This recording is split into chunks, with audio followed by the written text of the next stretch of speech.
Matthew chapter 26. When Jesus is finished saying all these things, he said to his disciples, "As you know, the Passover is in 2 days.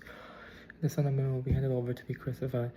The chief and the elders of the people assembled in the palace of the high priest, whose name was Caiaphas, and they schemed to arrest Jesus and secretly kill him, but not during the festival because they were afraid of the people. While Jesus was in Bethany, the home of Simon the leper, a woman came to him with an alabaster jar and poured an expensive perfume, and used her hair to wipe it off. While Jesus was reclining at the table. When one of the disciples saw this, he was indignant and said, "Why such a waste? The perfume could have been used, as the price of the perfume could be used for much to help the poor." And Jesus was aware of this, and he said to the disciple, "Why are you bothering her?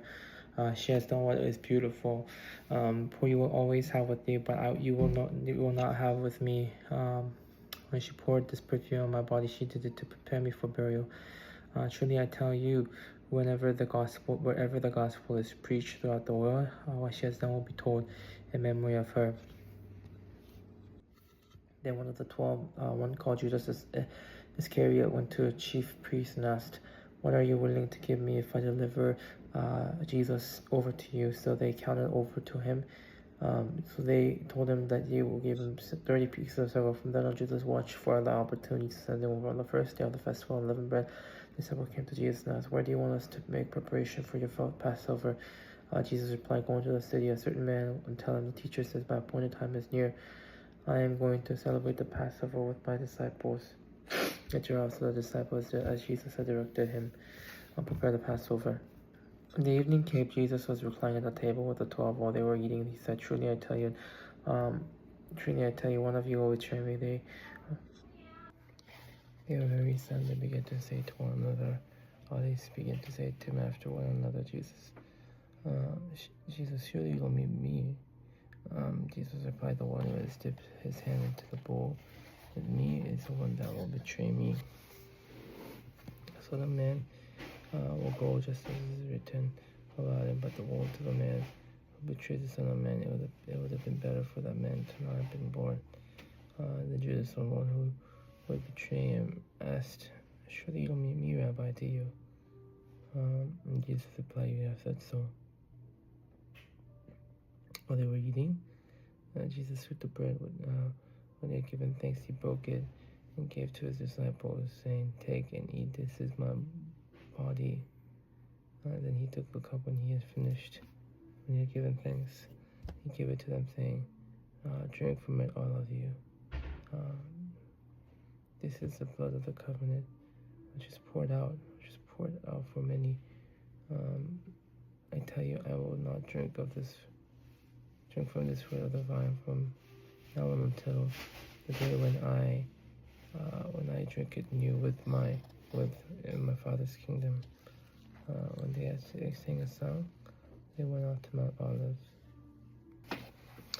Then Jesus told them, "This very night you will all fall away, because on account of me, for it is written, I will strike the shepherd, and the sheep of the flock will be scattered.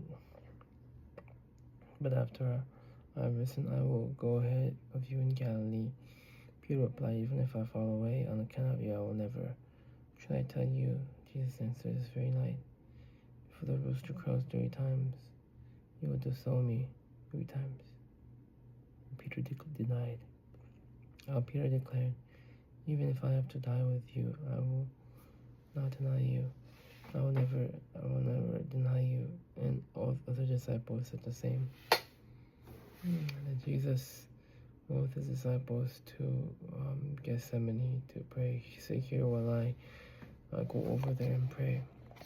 He took Peter, James, and John along with him, began to be sorrowful and troubled, and he said to them, "My soul is overwhelmed with sorrow to the point of death. Stay with me and pray with me. Stay with me and keep watch." And he returned to his disciples, and he found them asleep, and he told them, Can't you be awake for 1 hour?" Yes, Peter, watch out, watch and pray so you will not fall into temptation. The spirit is willing, but the spirit is willing, but the body, flesh is weak. He went the second time and pray, my Father in heaven, if it is possible for this cup to be removed from me, please, if it is possible, please take this cup away from me, but not my will, but your will be done. When he came back again, he found them sleeping, so he left them and went away once more and prayed, the third time saying the same thing. Then he returned to his disciples and said to them, are you still sleeping? Look, the hour has come. The Son of Man is going to be delivered into the hands of the sinners. Rise, let us go. Here comes my betrayer. While he was still sleeping, Judas, one of the 12, arrived.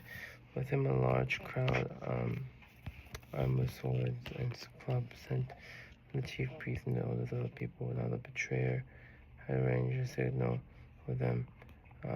The one I kiss is the man that needs to be arrested. Going at once, he said, Judas said, greetings, Rabbi. And he kissed him. Jesus replied, do what you came for, friend. And the men stepped forward and seized Jesus and arrested him. With that, one of Jesus' companions reached out for his sword and drew and struck the servant on the high priest, cutting off the ear. Put away the sword back in its place, Jesus said to him. All you draw a sword will die by the sword. Do you think I call on my Father, and he will once put at my disposal more than 12 legions of angels? But now, how then would the scriptures be fulfilled? They say must be happening this way. In that hour, Jesus said to the crowd, am I leading a rebellion that you have come out of the sword and come to capture me? Every day I sat in the temple courts teaching, and you did not arrest me. But this has all taken place. The writing of the prophets might be fulfilled. All the disciples deserted him and fled. Those who had arrested Jesus took him to Caiaphas. The high priest, where the teachers of the law and the elders had assembled, but Peter followed in the distance right up to the courtyard of the high priest. He entered and sat down with the guards to see the outcome. Chief priest and the host and Hadrian were looking for false evidence against Jesus so that they could put him to death. But they did not find any, though many false witnesses came forward. When they too came forward, declared, this fellow said, I'm able to destroy the temple of God and rebuild in 3 days. And the high priest stood up and said to Jesus, are you not going to answer? What is this testimony that these men are bringing against you? Jesus remained silent.